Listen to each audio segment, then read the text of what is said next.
साथियों, इस वीडियो के माध्यम से आज मैं आपसे अनियमित कर्मचारियों के नियमितीकरण, आर्थिक असमानता और आगे की जो अनियमित कर्मचारी मोर्चा की रणनीति है उसके बारे में विस्तार से चर्चा करूंगा। इसीलिए आपसे निवेदन है कि वीडियो में अंत तक बने रहें ताकि आपको इन सभी जो बिंदु है उस पर मैं विस्तार से आपको जानकारी दे सकूं। आज सुबह अनियमित कर्मचारी मोर्चा के प्रांतीय संयोजक गोपाल प्रसाद साहू जी से मेरी फ़ोन के माध्यम से बात हुई और उनसे मैंने पूछा कि सर, आगे की रणनीति क्या है अनियमित कर्मचारियों के नियमितीकरण को लेकर। तो उनके द्वारा स्पष्ट जवाब दिया गया कि नई सरकार से हम अनियमित कर्मचारियों के नियमितीकरण की उम्मीद करते हैं, लेकिन हमारी जो मांग है वह यथावत है। समस्त कर्मचारियों का नियमितीकरण, स्थायीकरण और जॉब सिक्योरिटी की मांग को लेकर हम निरंतर संघर्षरत हैं।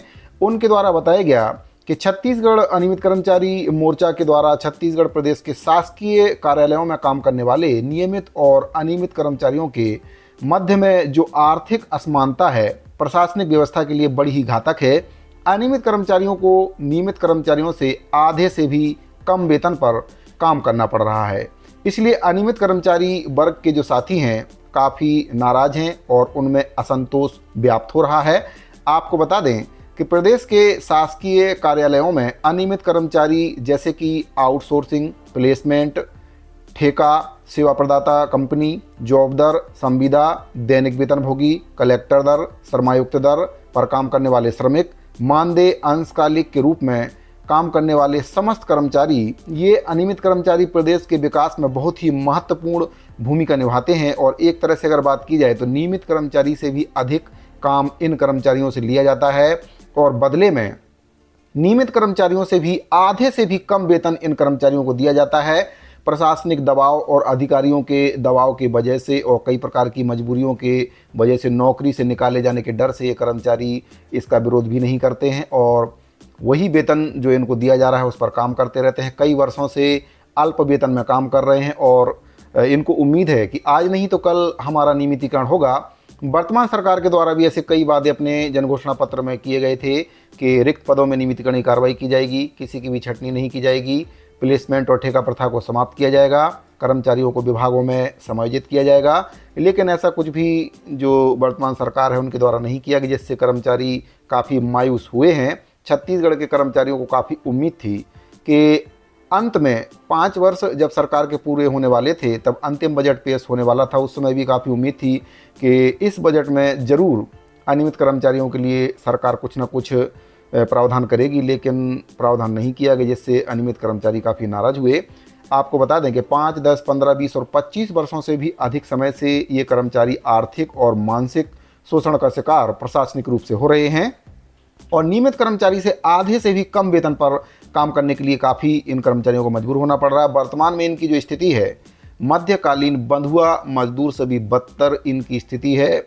बेरोजगारी, आर्थिक असुरक्षा, पारिवारिक जिम्मेदारी, प्रशासनिक दबाव, इन सभी कारणों से ये अनियमित कर्मचारी अपने विरुद्ध में हो रहे अन्याय का खुलकर विरोध नहीं कर पाते हैं। यहाँ पर मैं आपको आर्थिक असमानता के बारे में बताना चाहता हूँ कि आखिर आर्थिक असमानता क्या है। तो एक नियमित कर्मचारी को जहाँ 35 से 40 हज़ार रुपये वेतन मिलता है, वहीं पर जो अनियमित कर्मचारी हैं, संविदा कर्मचारी हैं, दैनिक वेतनभोगी कर्मचारी हैं, प्लेसमेंट और ठेका कर्मचारी हैं, इनको उनसे आधा और उससे भी कम वेतन इनको दिया जाता है, लेकिन काम बराबर उनसे लिया जाता है। ये आर्थिक असमानता है, यानी कि काम दोनों का समान है लेकिन वेतन दोनों को अलग अलग दिया जाता है। जहाँ पर नियमित कर्मचारियों को 30 से 35 हज़ार रुपये उसी काम का मिल रहा है, वहीं पर अनियमित कर्मचारियों को आधे से भी कम यानी कि 10 से 15 हज़ार रुपये में सरकार काम करवा रही है।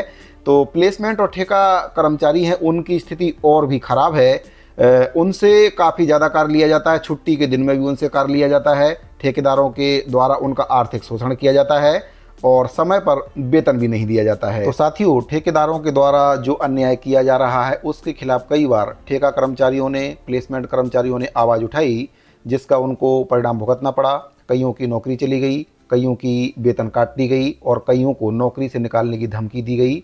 तो अपने परिवार का भरण पोषण का ख्याल करते हुए इन कर्मचारियों ने अपने अपने हिसाब से काम करना स्टार्ट कर दिया और विरोध करना बंद कर दिया।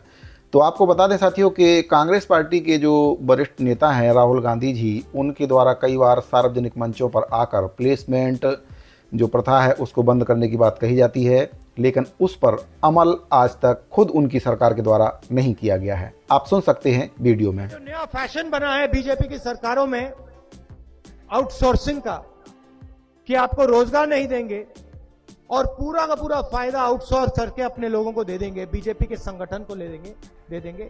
ये आउटसोर्सिंग कांग्रेस पार्टी बंद कर। तो साथियों, सरकारें आती हैं और सरकारें जाती हैं, लेकिन अनियमित कर्मचारियों की स्थिति आज भी वही बनी हुई है। आर्थिक असमानता बनी हुई है। आर्थिक असमानता का एक उदाहरण मैं आपको यहाँ पर और देना चाहता हूँ। जैसे कि नियमित और अनियमित कर्मचारियों के बीच में जो वेतन और मानदेय में काफ़ी असमानता है, उसके बारे में आपको मैं एक उदाहरण देना चाहता हूँ। नियमित कर्मचारी को प्रथम नियुक्ति पर 15,600 से 56,100 लेवल 1 से 12 है और साल दर साल वेतन वृद्धि भी उन कर्मचारियों की होती है। नियमित समय में क्रमोन्नति भी होती है और उसके ऊपर डीए जो कि अभी वर्तमान में 40% होने वाला है छत्तीसगढ़ में, एचआरए अगर देखें तो 6% और अन्य भत्ता और अन्य सुविधाएं जैसे कि चिकित्सा क्षतिपूर्ति, ग्रेजुटी, पेंशन, अनुकंपा नियुक्ति का लाभ भी इन कर्मचारियों को दिया जाता है। अनियमित कर्मचारी जैसे कि आउटसोर्सिंग, प्लेसमेंट, सेवा प्रदाता, ठेका जॉब दर, संविदा, दैनिक वेतनभोगी, कलेक्टर दर, श्रमायुक्त दर के श्रमिक, मानदेय, अंशकालीन, इन कर्मचारियों के लिए श्रम विभाग द्वारा जारी न्यूनतम वेतन, वित्त विभाग द्वारा जारी एक मुश्त संविदा वेतन और अन्य वेतन में एक निश्चित मानदेय इन कर्मचारियों को दिया जाता है। संविदा कर्मचारियों की अगर बात करें तो संविदा कर्मचारियों को एक मुश्त वेतन दिया जाता है, जो कि प्रथम नियुक्ति पर 14,400 से 51,780 होता है, जिसका लेवल 1 से लेकर 12 है। किसी भी प्रकार का कोई भी भत्ता इन कर्मचारियों को नहीं दिया जाता है। जो प्रथम नियुक्ति है उस पर भी यही वेतन है और जो कर्मचारी आज 5, 10, 15, 20 और 25 वर्ष से कार्य कर रहे हैं उनको भी यही वेतन वर्तमान में दिया जाता है। अब बात करते हैं न्यूनतम वेतन की, जो कि 10,620 से 12,310 है। न्यूनतम वेतन में लगभग 6 वर्षों से कोई भी वृद्धि नहीं की गई है, जबकि भारत सरकार के द्वारा वेतन संहिता 2020 अधिसूचित किया गया है, जिसके अनुसार छत्तीसगढ़ शासन के द्वारा भी वेतन नियम 2021 बनाया जाना प्रक्रियाधीन है। अब बात कर लेते हैं माननीय मुख्यमंत्री जी के द्वारा जो घोषणा की गई है, जिसमें कई प्रकार की घोषणाएं की गई हैं। श्रम सम्मान राशि से लेकर कई प्रकार की घोषणा कर्मचारियों से की गई थी, तो इसमें भी जो कर्मचारी हैं उनको श्रम सम्मान राशि का लाभ नहीं मिल रहा है। बहुत से विभागों के ऐसे कर्मचारी हैं जिनके द्वारा लगातार प्रश्न पूछा जाता है कि श्रम सम्मान राशि का लाभ कब तक मिलेगा और किस विभाग के कर्मचारियों को मिलेगा और किसको नहीं मिलेगा। तो बहुत से कर्मचारी हैं जिनको श्रम सम्मान राशि का लाभ नहीं मिला है। संविदा और एक मुश्त वेतन पर काम करने वाले आउटसोर्सिंग, प्लेसमेंट, मानदेय कर्मचारी हैं, अनेक विभागों और योजनाओं परियोजनाओं में जो काम कर रहे हैं उनको 27% की जो वेतन वृद्धि है उसका लाभ आज तक नहीं मिला है। इसी तरह से दैनिक और मासिक वेतन पर काम करने वाले, कलेक्टर दर, श्रमायुक्त दर पर काम करने वाले श्रमिक, इन कर्मचारियों को भी जो 4,000 रुपये की श्रम सम्मान राशि है, अनेक विभागों में अभी तक इसका लाभ उनको नहीं मिला है।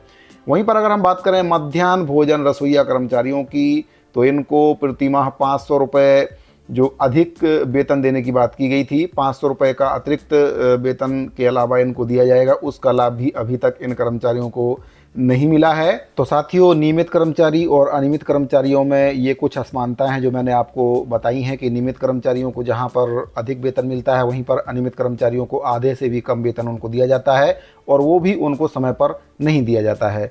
तो इन्हीं सब समस्याओं को लेकर अनियमित कर्मचारी मोर्चा के द्वारा रणनीति तैयार की गई है और नई सरकार से उनको उम्मीद है कि सरकार समय पर अनियमित कर्मचारियों की जो समस्या है उसका समाधान करेगी और अगर समाधान नहीं होता है तो फिर अनियमित कर्मचारी मोर्चा के द्वारा रणनीति बनाकर इसका विरोध किया जाएगा और आंदोलन को तेज किया जाएगा। साथियों, आपकी इस पूरे मैटर पर क्या राय है कमेंट बॉक्स में जरूर बताइए। मिलते हैं अगली वीडियो में, अभी के लिए दीजिए इजाजत, धन्यवाद।